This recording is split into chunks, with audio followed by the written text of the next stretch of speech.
Saya Revaldo Ramadhani. Di sini saya akan memaparkan materi mengenai perkembangan superkomputer serta dampak sosial dari superkomputer. Superkomputer diperkenalkan pada tahun 1960-an oleh Seymour Cray di Control Data Corporation bernama CDC 6600. Pada tahun 1970-an, Cray membentuk perusahaan sendiri, Cray Inc.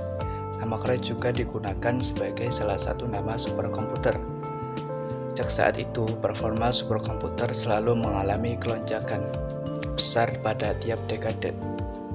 Mulai dari kemunculan Cray dengan kemampuan mencapai gigaflops atau setara dengan 1000 mflops yang muncul tahun 1986. Lalu di tahun 1997 muncul superkomputer pertama dengan kemampuan mencapai teraflops atau setara 1000 Gflop bernama ASCII Red milik perusahaan Intel, dan pada 2008 Roadrunner milik IBM juga muncul dengan kemampuan lebih fantastis, yakni mencapai pflops atau petaflops setara 1000 teraflops.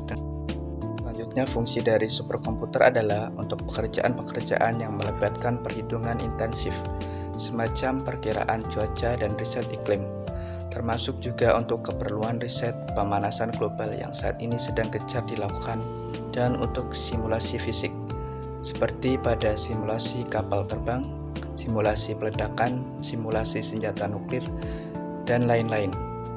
Kebanyakan superkomputer dipakai oleh pihak militer dan para agensi sains untuk masing-masing keperluannya. Superkomputer lebih unggul dalam kecepatan daripada komputer rumah-rumah biasa dengan memakai desain inovatif, memiliki bentuk lemari yang membuat mereka bisa memainkan banyak tugas secara paralel, dan juga detail sipil yang berbelit.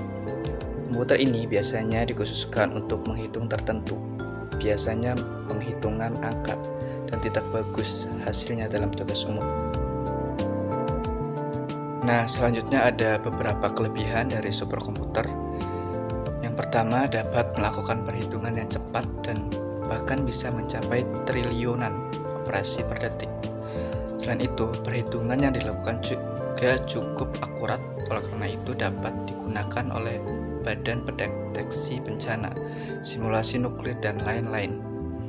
Yang kedua, memiliki spesifikasi yang sangat tinggi karena untuk melakukan operasi dengan cepat memerlukan hardware berkemampuan tinggi serta core yang terdiri dari puluhan ribu lebih, bandingkan dengan komputer yang kebanyakan hanya 4 core.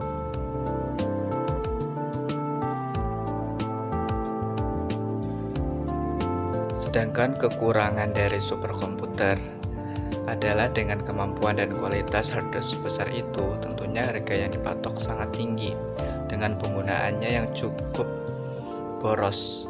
Namun hal ini adalah risiko yang harus diambil oleh masing-masing instansi dan perusahaan pemakainya. Untuk mendapatkan superkomputer juga cukup sulit karena pembuatannya terbatas di masing-masing perusahaan seperti Cray Inc, IBM, dan lain-lain. Karena bentuknya yang lebih besar dan melibatkan cukup banyak hardware pendukung, superkomputer juga memakan banyak tempat. Mengingat edisinya yang terbatas, maka dalam perbaikan dan perawatannya juga cukup sulit untuk dilakukan karena menemui pihak pembuatannya langsung. Berbeda dengan PC biasa yang memiliki banyak tempat untuk perbaikan. Selanjutnya ada dampak sosial superkomputer. Sebuah superkomputer senilai 16 juta dolar di Inggris mampu melakukan kalkulasi 1 triliun per detik. Namun di balik kemampuannya yang dahsyat, ada dampak negatif yang ditimbulkan. Dikutip detik iNet dari CBS News Jumat 28/8/2009, komputer tersebut rakus karena menelan daya 1,2 megawatt listrik yang cukup untuk menyuplai sekitar 1000 rumah. Merujuk pada Daily Mail, superkomputer tersebut mengolah informasi dari gambar satelit dan memiliki kemampuan untuk memprediksi bencana bahkan peristiwa yang tidak bisa diprediksikan sebelumnya, seperti badai yang terjadi di tahun 1987. Menurut para pakar lingkungan, ini sungguh ironis di mana sebuah komputer yang bertujuan untuk menerangi dampak perubahan lingkungan, tapi justru menjadi penyumbang terbesar pada kerusakan lingkungan. Cukup sekian dan terima kasih. Kurang lebihnya mohon maaf. Wassalamualaikum warahmatullahi wabarakatuh.